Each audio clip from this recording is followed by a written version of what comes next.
Hey guys, welcome to the 23rd lecture of the chapter photosynthesis in higher plants. I am Harish Kumar और इस lecture में हम photo respiration topic जो 22nd lecture में हमने start किया था, पार्ट 1 पढ़ा था, उसको कंटिन्यू करेंगे। उसका पार्ट 2 यानी कि कुछ और बातें हैं फोटो रेस्पिरेशन से रिलेटेड, उसको डिस्कस करेंगे और फोटो रेस्पिरेशन वाला टॉपिक खत्म करेंगे। तो चलो लेक्चर शुरू करते हैं। लास्ट लेक्चर में मैंने आपको फोटो रेस्पिरेशन का पूरा प्रोसेस समझाया था। मैंने आपको ये भी कहा था कि फोटो रेस्पिरेशन एक वेस्टफुल प्रोसेस है। अगर किसी प्लांट में होता है तो उस प्लांट के प्रोडक्टिविटी को घटा देता है। प्लांट के प्रोडक्टिविटी ऑफ बायोमास यानी कि ग्लूकोज बनने की जो क्षमता होती है प्लांट में, उसको घटा देता है, प्रोडक्टिविटी को कम कर देता है। इफिशियंटली जितना ग्लूकोज बनना चाहिए था उतना फूड यानी उतना ग्लूकोज नहीं बनता।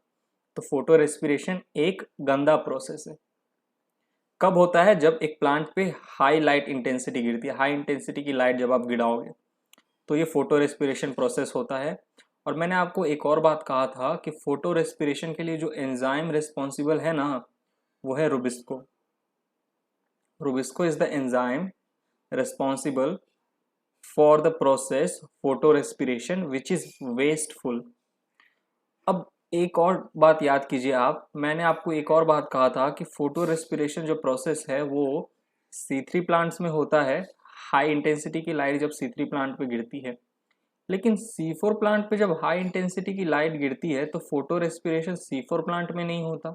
जबकि रुबिस्को जो कि एंजाइम रेस्पॉन्सिबल है फोटो रेस्पिरेशन के लिए, वो तो दोनों में ही प्रेजेंट है, C3 प्लांट में भी और C4 प्लांट में भी। तो ऐसा क्यों कि हाई इंटेंसिटी की लाइट पे C3 प्लांट में ये वेस्टफुल प्रोसेस फोटो रेस्पिरेशन हो जाता है, लेकिन C4 प्लांट पे हाई इंटेंसिटी की लाइट जब गिरती है तो C4 प्लांट पे फोटो रेस्पिरेशन नहीं होता। हालांकि Rubisco enzyme an enzyme responsible for photo respiration is present in both plants. तो इस चीज को हम जानेंगे, ये जो आपका डाउट है इसको क्लियर करेंगे। तो चलो पहले C3 प्लांट को कंसिडर करते हैं। C3 प्लांट का मेसोफिल सेल है। फोटो रेस्पिरेशन एक डार्क रिएक्शन के समय चलने वाला प्रोसेस है। फोटो रेस्पिरेशन, ठीक है, फोटोसिंथेसिस के समय डार्क रिएक्शन के समय चलता है तो मेसोफिल सेल में ही चलेगा। मेसोफिल सेल है हमारा। मेसोफिल सेल के कहाँ? क्लोरोप्लास्ट में। मेसोफिल सेल का क्लोरोप्लास्ट है। क्लोरोप्लास्ट में आपको पता है C3 प्लांट का जो मेसोफिल सेल है उसमें जो क्लोरोप्लास्ट है उसमें क्या होते हैं? PS1 और PS2 फोटोसिस्टम दोनों चलते हैं। क्योंकि C3 प्लांट में देखो आपको क्या, ग्रेना थाइलेकॉइड, स्ट्रोमा थाइलेकॉइड दोनों नजर आ जाएंगे। तो PS1 PS2 दोनों चलता है। और आपको पता है जो वाटर का ब्रेकडाउन होता है वो कब होता है? जब PS2 जब चलता है, PS2 फोटो सिस्टम जब काम करता है तब वाटर का ब्रेकडाउन होता है, फोटोलाइसिस होता है। याद कीजिए मैंने आपको पढ़ाया था, PS2 से इलेक्ट्रॉन जाता है PS1 के पास। कब? ड्यूरिंग नॉन साइक्लिक फोटोफॉस्फोराइलेशन, जब लाइट रिएक्शन चलता है तब। और इस प्रोसेस के दौरान जब PS2 का इलेक्ट्रॉन PS1 के पास गया तो PS2 से तो इलेक्ट्रॉन चला गया PS1 के पास, तो PS2 का इलेक्ट्रॉन का बैलेंसिंग कौन करता है? वाटर का ब्रेकडाउन। जब H2O का ब्रेकडाउन होता है तो ऑक्सीजन में टूटता है, प्रोटॉन में टूटता है, इलेक्ट्रॉन में टूटता है, और वही इलेक्ट्रॉन जाके PS2 के इलेक्ट्रॉन की कमी को बैलेंस करता है। तो PS2 जो है, जब PS2 फोटो सिस्टम काम करता है हमारा, तब उसी के साथ साथ वाटर का ब्रेकडाउन होता है। वाटर का ब्रेकडाउन होता है, फोटोलाइसिस होता है, और जिससे ऑक्सीजन बाहर आता है। ठीक। अब आप याद कीजिए C3 प्लांट में एंजाइम है हमारा। C3 प्लांट का जो क्लोरोप्लास्ट है उसमें रुबिस्को एंजाइम होता है। हमें पता है Rubisco enzyme is the enzyme जो कि कैल्विन साइकिल कराता है, कैल्विन साइकिल में काम आता है। ठीक। और इसके लिए जरूरत होती है CO2 की। CO2, ठीक है, CO2। अब आप मानिए, सुनिए, मान लीजिए जो हमारा ये सेल है, ठीक है, मेसोफिल सेल का जो क्लोरोप्लास्ट है, इसमें CO2 का लेवल हाई है। देखो रुबिस्को प्रोसेस होने के लिए, सॉरी रुबिस्को बोल रहा हूं, कैल्विन साइकिल प्रोसेस होने के लिए किसका जुड़ना जरूरी है? CO2 का या O2 का? कौन जुड़ेगा तो रुबिस्को के साथ कौन जुड़ेगा तो कैल्विन साइकिल चलेगा? तो आप कहोगे कार्बन डाइऑक्साइड जब जुड़ता है, ठीक है, रुबिस्को के साथ, तो कैल्विन साइकिल चलता है, राइट। और जब O2 जुड़ता है रुबिस्को के साथ तो फोटो रेस्पिरेशन वाला गंदा वाला प्रोसेस होता है। चलिए देखिए, अब आप मानिए कि जो CO2 का जो लेवल है वो हाई है, ठीक है। अब जिसका कंसेंट्रेशन, जिसका लेवल हाई होगा वही जाके रुबिस्को के साथ जुड़ेगा, अगर CO2 का लेवल हाई होगा तो CO2 जाके रुबिस्को के साथ जुड़ेगा और कैल्विन साइकिल होगा। ठीक, अब देखिए मान लीजिए तीन एरो, मतलब तीन एरो, एरो का मतलब समझिएगा कि लेवल, लेवल से डिनोट कर रहा हूं। CO2 में तीन एरो यानी कि CO2 का लेवल हाई है और O2 का सिर्फ एक एरो। तो बताइए किसका लेवल हाई है? CO2 का लेवल हाई है। ठीक है, तो अब इस पे लाइट गिरा, लाइट गिरा। ठीक है, चलिए एक इंटेंसिटी का लाइट गिरा, एक इंटेंसिटी का लाइट गिरा। ठीक है, लाइट गिरा तो एक वाटर टूटेगा। जब लाइट गिरेगा तो PS2 से इलेक्ट्रॉन निकलेगा ना, पुरानी बातें याद है ना, लाइट रिएक्शन के समय। ठीक है, इलेक्ट्रॉन निकलेगा और इसके इलेक्ट्रॉन के बैलेंस को कमी करने के लिए एक वाटर टूटेगा तो एक ऑक्सीजन का मॉलिक्यूल बनेगा। तो जब एक इंटेंसिटी की लाइट गिरी तो एक वाटर मॉलिक्यूल टूटा और एक O2 निकला। ठीक, और अभी भी देखिए, अब CO2 और O2 को कंपेयर कीजिएगा तो अभी किसका लेवल हाई है? अब बोलिएगा सर अभी भी CO2 का लेवल हाई है, तो CO2 ही जाके जुड़ेगा रुबिस्को के साथ और कैल्विन साइकिल चलेगा, डार्क रिएक्शन के समय चलने वाला साइकिल। ठीक है, अब वापस से मैं लाइट की इंटेंसिटी को बढ़ा रहा हूँ, लाइट की इंटेंसिटी बढ़ी, दूसरा मॉलिक्यूल टूटा H2O का और एक और O2 मिला। अभी भी देखिए CO2 का लेवल हाई है, CO2 का लेवल हाई है, CO2 जाके जुड़ेगा। ठीक है, कैल्विन साइकिल चलेगा। एक और इंटेंसिटी की लाइट गिराई मैंने, अब O2 का लेवल और CO2 का लेवल, दोनों का लेवल बराबर। तो मैंने आपको कहा था रुबिस्को जो एंजाइम है, अगर O2 CO2 लेवल दोनों इक्वल अमाउंट में होते हैं फिर भी रुबिस्को के साथ CO2 ही जुड़ता है, क्योंकि rubisco has higher affinity towards CO2। ठीक, दोनों का लेवल सेम है, दोनों का लेवल सेम रहता है तो भी रुबिस्को के साथ CO2 जाके जुड़ता है, क्योंकि रुबिस्को का ज्यादा प्रेम है, ज्यादा अट्रैक्शन है CO2 के प्रति इन जनरल। ठीक, तो ऐसा कुछ सिचुएशन है। ठीक है, ऐसा कुछ सिचुएशन है, ऐसा कुछ सिचुएशन है। तीन इंटेंसिटी की लाइट गिराई मैंने, तीन H2O का मॉलिक्यूल टूटा, तीन O2 मॉलिक्यूल निकला और CO2 का लेवल भी तीन ही है, तो अभी दोनों का लेवल इक्वल है। तो कौन जाके जुड़ रहा है? CO2 जुड़ रहा है रुबिस्को के साथ, मानी रुबिस्को जो है CO2 के साथ जुड़ रहा है, यहाँ पे O कैपिटल होगा। कैल्विन साइकिल चलेगा नॉर्मल। अब लाइट की इंटेंसिटी और हाई हो गई, हाई इंटेंसिटी हो गई, लाइट की इंटेंसिटी बढ़ गई, हाई इंटेंसिटी की लाइट। अब देखो एक और मॉलिक्यूल O2 का निकला, चार मॉलिक्यूल हो गए O2 के, तीन हो गया CO2 का। अब बताइए रुबिस्को के साथ कौन जुड़ेगा डार्क रिएक्शन के टाइम? CO2 जुड़ेगा या O2 जुड़ेगा? ऊपर तो भाई लाइट गिरता था, लाइट रिएक्शन हो रहा था, लाइट रिएक्शन के बाद देखो लाइट रिएक्शन हो रहा था, वाटर टूट रहा था, फोटोलाइसिस और O2 निकल रहा था। डार्क रिएक्शन के समय जब तक CO2 का लेवल हाई था तो CO2 जाके रुबिस्को के साथ जुड़ रहा था, लेकिन लाइट गिरते रहा, हाई इंटेंसिटी का लाइट गिरा, हाई इंटेंसिटी का लाइट। अब क्या हुआ? O2 का लेवल बढ़ गया, O2 का लेवल बढ़ गया तो रुबिस्को के साथ O2 जाके जुड़ेगा, रुबिस्को के साथ O2 जाके जुड़ेगा तो फोटो रेस्पिरेशन हो जाएगा। तो इस तरीके से C3 प्लांट में जो रुबिस्को एंजाइम है ये रिस्पॉन्सिबल होता है at high light intensity for photo respiration. Photo respiration के लिए C3 प्लांट में कौन रिस्पॉन्सिबल है?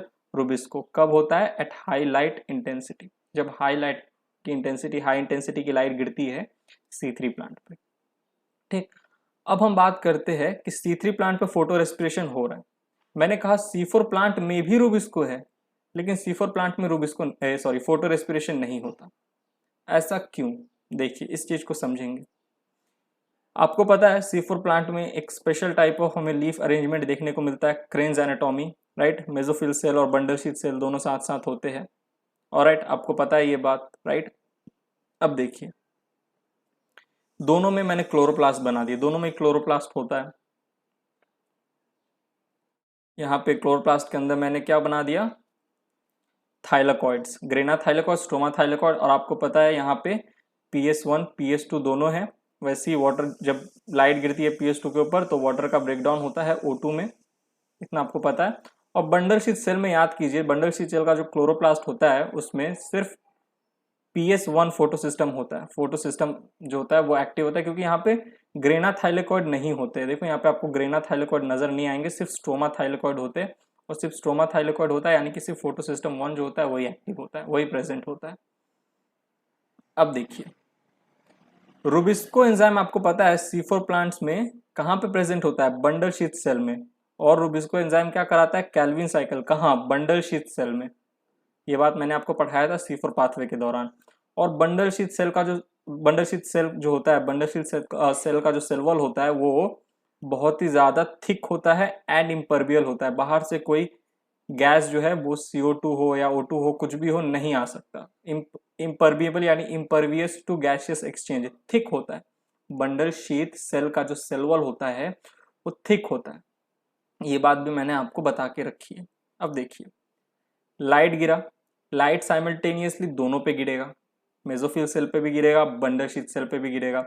लाइट जब यहाँ मेसोफिल सेल पे गिर रहा है, PS1 PS2 दोनों पे गिर रहा है, तो PS2 के ऊपर जब लाइट गिर रहा है, PS2 से इलेक्ट्रॉन निकल रहा है, तो इस इलेक्ट्रॉन के कमी को पूरा करने के लिए वाटर का ब्रेकडाउन हो रहा है और O2 जो है मेसोफिल सेल में क्या हो रहा है, प्रोड्यूस हो रहा है मेसोफिल सेल में।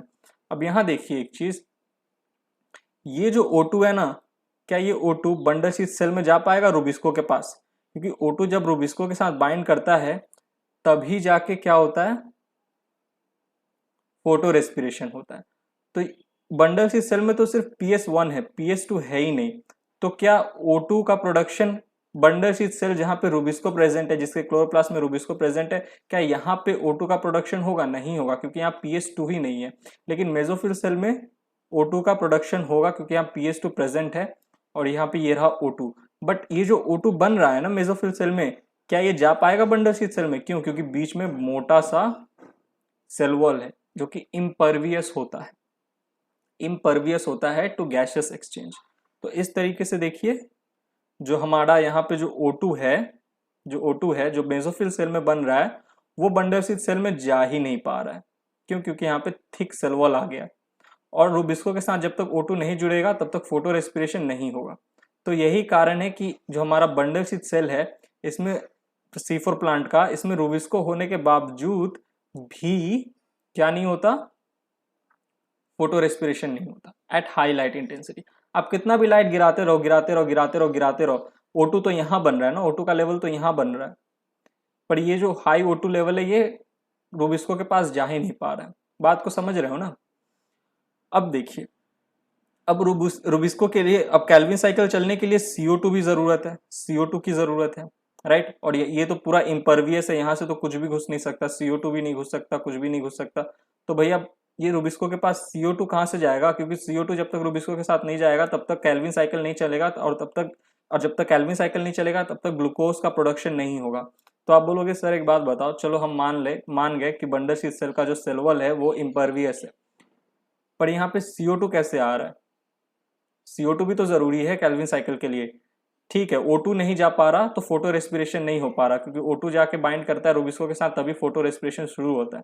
मान लिया आपकी बात, पर CO2 कैसे जा रहा है रुबिस्को के पास ताकि केल्विन साइकिल हो? जरा ये भी समझाओ। तो याद कीजिए, C4 पाथवे जब मैं आपको पढ़ाया था तो मैंने कहा था कि मेसोफिल सेल के क्लोरोप्लास्ट में एक एंजाइम होता है पेप्केस, जो मदद करता है CO2 को कहाँ पहुंचाने में, बंडल शीथ सेल के क्लोरोप्लास्ट में पहुंचाने में, और यही जाके बाइंड करता है रुबिस्को के साथ। याद कीजिए, CO2 जो आता है, पेप्केस एंजाइम क्या कर रहा था, यहाँ CO2 आ रहा था, फिर मैलिक एसिड बन रहा था, CO2 जाके किसके साथ बाइंड कर रहा था, फोस्फोइनोल पायरुवेट के साथ, और फिर यहाँ से ऑक्सैलो एसिटिक एसिड बन रहा था और वो मैलिक एसिड में कन्वर्ट हो रहा था। याद आ रहा है ना? तो एसिड के फॉर्म में जो हमारा CO2 है, मैलिक एसिड के फॉर्म में CO2 को ले जाया जाता है कहाँ, बंडल शीथ सेल के क्लोरोप्लास्ट में, और लाके छोड़ दिया जाता है। जब मैलिक एसिड पायरुविक एसिड में कन्वर्ट हो रहा था तो CO2 बाहर निकल रहा था। C4 पाथवे याद आ रहा है ना? तो यहाँ पे जो पेप्केस एंजाइम है ये कहाँ पे है, साइटोप्लाज्म में है। ठीक है, O2 का प्रोडक्शन कहाँ हो रहा है, क्लोरोप्लास्ट में। किसके? मेसोफिल सेल के क्लोरोप्लास्ट में। तो ये O2 यहीं रह जाता है। क्या ये जा पाएगा रुबिस्को के पास? नहीं, क्योंकि बीच में मोटी दीवार आ गई है, सेल वॉल, मोटी सेल वॉल है किसकी, बंडल शीथ सेल की। लेकिन CO2 तो आराम से रुबिस्को के पास पहुंच जाता है, क्योंकि जो पेप्केस एंजाइम है ये CO2 को लेता है और एसिड के फॉर्म में ला के छोड़ देता है बंडल शीथ सेल के क्लोरोप्लास्ट में। तो यहाँ पे आराम से जो हमारा रुबिस्को है CO2 का इस्तेमाल करके केल्विन साइकिल करा के ग्लूकोज बना देता है। तो C3 प्लांट में ये चीज नहीं हो पा रहा, C3 प्लांट में ऐसा कुछ नहीं हो पा रहा, इसलिए C3 प्लांट में जो है फोटो रेस्पिरेशन हो जाता है। लेकिन C4 प्लांट में रूबिस्को होने के बावजूद भी देखो, रूबिस्को जो कि एंजाइम रिस्पॉन्सिबल है, और O2 का प्रोडक्शन होने के बावजूद भी C4 प्लांट में क्या नहीं हो रहा, फोटो रेस्पिरेशन नहीं हो रहा। क्यों? क्योंकि रूबिस्को का जो एक्टिविटी है एंड O2 का जो प्रोडक्शन है occurs in 2 separate cells in C4 plant, but C3 plant में ऐसा कोई 2 सेपरेट सेल नहीं है, सिर्फ मेसोफिल सेल ही है।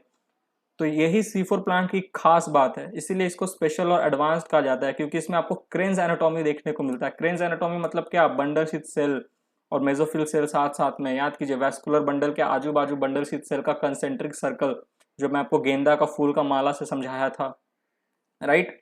याद आ रहा है ना? तो इसीलिए ये स्पेशल टाइप ऑफ एनाटॉमी होता है, बंडल शीथ सेल और उसके आजू बाजू मेसोफिल सेल होते हैं।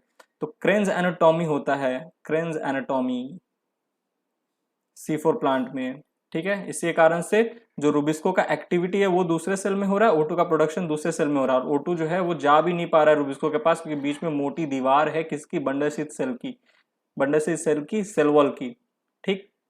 और CO2 जो आ रहा है, CO2 मेसोफिल सेल में पहले घुस रहा है, और पेप्केस एंजाइम क्या कर रहा है? CO2 को मैलिक एसिड के फॉर्म में रूबिस्को के पास छोड़ आ रहा है। मैलिक एसिड से जब पायरुविक एसिड का कन्वर्जन होता है तो यही CO2 बाहर निकल जाता है और वो जाकर रूबिस्को के साथ जुड़ता है और हमारा कैल्विन साइकिल चलता है। तो यही मुझे आपको इस लेक्चर में समझाना था कि जब C3 प्लांट में हाई इंटेंसिटी की लाइट गिरती है तो क्या हो रहा है। देखिए, वाटर का ब्रेकडाउन, फोटोलाइसिस बहुत ज़्यादा होता है और बहुत ज़्यादा ऑक्सीजन के मॉलिक्यूल जो है वो इकट्ठे हो जाते हैं, तो ऑक्सीजन का लेवल बढ़ जाता है, और ऑक्सीजन का लेवल बढ़ जाता है तो रूबिस्को के साथ कौन जाके जुड़ेगा? ऑक्सीजन जाके जुड़ेगा।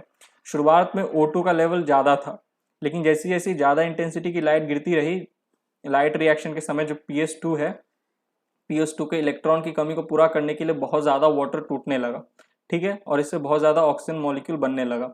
फिर जब डार्क रिएक्शन के समय जब रूबिस्को अपना काम कर रहा था, तो रूबिस्को के साथ तो इनिशियली CO2 जाके जुड़ रहा था, सब चीज़ चंगा था, कैल्विन साइकिल एकदम अच्छा से चल रहा था, बल्ले बल्ले था सब कुछ। लेकिन जैसी बहुत ज़्यादा हाई इंटेंसिटी की लाइट गिरी, लाइट रिएक्शन के समय बहुत ज़्यादा O2 बनने लगा, और फिर डार्क रिएक्शन की बात आई तो रूबिस्को के साथ CO2 के जुड़ने के बजाय O2 जाके जुड़ गया और फोटो रेस्पिरेशन हो गया। इसीलिए कहता हूँ फोटो रेस्पिरेशन एक डार्क रिएक्शन के समय चलने वाला प्रोसेस है, जो कि C3 प्लांट में हो रहा है जब हाई इंटेंसिटी की लाइट गिर रही है। और एंजाइम रिस्पॉन्सिबल कौन है? रूबिस्को, क्योंकि रूबिस्को के साथ ही जाके O2 जुड़ रहा है। लेकिन C4 प्लांट में भी रूबिस्को है, ठीक है, लेकिन वो एक दूसरे सेल में है, बंडल शीथ सेल के क्लोरोप्लास्ट में। और जो ऑक्सीजन का जो प्रोडक्शन होता है वो दूसरे सेल में होता है, मेसोफिल सेल में। बट मेसोफिल सेल से बंडल शीथ सेल के क्लोरोप्लास्ट में ये O2 नहीं जा पाता है, क्योंकि बीच में मोटी दीवार है बंडल शीथ सेल की, सेल वॉल की। अब आप बोलोगे अच्छा ठीक है, CO2 कहाँ से मिलता है? तो CO2 आता है पहले मेसोफिल सेल के क्लोरोप्लास्ट में, और पेप्केस क्या करता है? इस CO2 को ले जाता है और रूबिस्को के पास ले जाके छोड़ देता है, ठीक है, और यहाँ पे फिर कैल्विन साइकिल चलता है। तो इसीलिए जो हमारा C4 प्लांट है ज़्यादा एडवांस्ड है कंपेयर टू C3 प्लांट, क्योंकि C4 प्लांट में क्रेन्स एनाटॉमी है। आई होप आपको ये लेक्चर अच्छे समझ में आया होगा, ठीक है। ज़्यादा कुछ रॉकेट साइंस नहीं था, अगर आप मेरे सारे लेक्चर अच्छे से देखते हो तो आपको सब कुछ समझ में आ जाएगा। अब बहुत सारे स्टूडेंट होते हैं ना, इनका एक सवाल होता है, मैं जवाब दे देता हूँ कि सर आपका नोट्स इतना अच्छा है, बहुत सब तारीफ करते हैं, और मैं मेहनत भी करता हूँ, बहुत मेहनत करता हूँ ये स्लाइड्स बनाने में, आप देखे ही होंगे, ठीक है। जितना भी चीज़ें सब अपने हाथ से लिखता हूँ, कुछ टाइप नहीं करता हूँ, तो डिजिटल नोट्स में बहुत मेहनत लगता है। तो बहुत बच्चे होते हैं ना, वो क्या करते हैं, मेरे नोट्स को प्रिंट करा लेते हैं और फिर उसी से पढ़ते हैं। तो क्या ये अच्छी बात है, या सर मैं खुद से नोट्स बनाऊँ, कौन सी अच्छी होगी? मैं आपको हमेशा कहता हूँ खुद से नोट्स बनाओ, मेरे नोट्स को रखो, या फिर मेरे नोट्स, अगर आपका पास ज़्यादा पैसा वैसा है, अच्छे घर से बिलोंग करते हो, तो मेरे नोट्स के प्रिंट आउट ले लो और मेरे नोट्स पे भी अपने कुछ कुछ इंपॉर्टेंट पॉइंट लिखते रहो, जो प्रिंट आउट लोगे उसके कोने में। और जो अफोर्ड नहीं कर पाते प्रिंट आउट कराना, क्योंकि भाई कितना प्रिंट आउट कराओगे, राइट, तो उनको कहता हूँ मैं कि मेरे नोट्स को बगल में रखो, उसके ऊपर एक ये इस टाइप का एक आता है, ये जानते हो ना, ये जो होता है क्या कहते हैं इसको, स्टिकी नोट्स, हाँ ऐसा खरीद लो, ठीक है, ऐसा खरीद लो, और जो मेरे नोट्स प्रिंट आउट कराए हो उसके ऊपर चिपका चिपका के अपना भी कुछ कुछ लिखते रहना अपने मन से। और जो प्रिंट आउट नहीं करा पा रहे वो भैया हाथ से लिखो, जो प्रिंट आउट करा भी पा रहे हैं ना, मैं तो उनको भी कह रहा हूँ हाथ से लिखो, सबको कहता हूँ अपना हाथ से अपना नोट्स खुद बनाओ, ठीक है, वो ज़्यादा अच्छा है। ये सारी चीज़ें जो है ना, टाइम नहीं लगता है ये सब बनाने में। आपको लग रहा हो कि यार हरीशु इतना डायग्राम वायग्राम बना के समझाता है, मेरे को तो टाइम लगता है स्लाइड्स बनाने में, क्योंकि मुझे इस तरीके से बनाना होता है कि आप समझो, तो मुझे बहुत रिसर्च करना पड़ता है, बहुत बुक को मैं रेफर करता हूँ। लेकिन आपको क्या है, आप देखोगे मेरे लेक्चर्स देखोगे और अपने हाथ से सब कुछ है वो बना लोगे, कॉम्प्लेक्स डायग्राम है वो सब छोड़ देना उसको, और अपने हिसाब से इजी करके बना लेना ताकि तुमको समझ में आ जाए। क्योंकि जब हम अपने हाथ से लिखते हैं कुछ चीज़ों को, कोई भी चीज़ को, तो हमें वो ज़्यादा समय तक याद रहता है। ठीक है, तो अगर आप में क्षमता है, अगर आप फाइनेंशियली स्ट्रांग हो तो प्रिंट आउट ले लो। कलर प्रिंट आउट कराने की जरूरत नहीं है, ब्लैक एंड वाइट ही करा लो, 3-4 रुपये लगता है। ठीक है, एक पेज पे 2 स्लाइड प्रिंट आउट करा लेना और सस्ता हो जाएगा, ब्लैक एंड वाइट ही करा लेना। और जो नहीं अफोर्ड कर पा रहे, हाथ से लिख लो। जो कर भी पा रहे हैं वो भी हाथ से लिख लो। लेकिन जिनको लगता है कि नहीं वो ड्रॉपर बैच में है, उनके पास समय कम है, तो भैया थोड़ा पैसा तो करना ही पड़ेगा ना। ठीक है, तो मैं कहता हूँ हाथ से अपना नोट्स बनाओ, वो ज़्यादा अच्छा है। चलो, तो यहाँ पे फोटो रेस्पिरेशन खत्म होता है। अगले लेक्चर में, नेक्स्ट लेक्चर में हम C3 प्लांट और C4 प्लांट के डिफरेंस की बात करेंगे। दोनों में क्या डिफरेंस है, क्या सिमिलैरिटी है, कंपैरिजन करेंगे, दोनों का डिफरेंस देखेंगे। ऑलराइट, तो यहीं पे ये लेक्चर होता है समाप्त।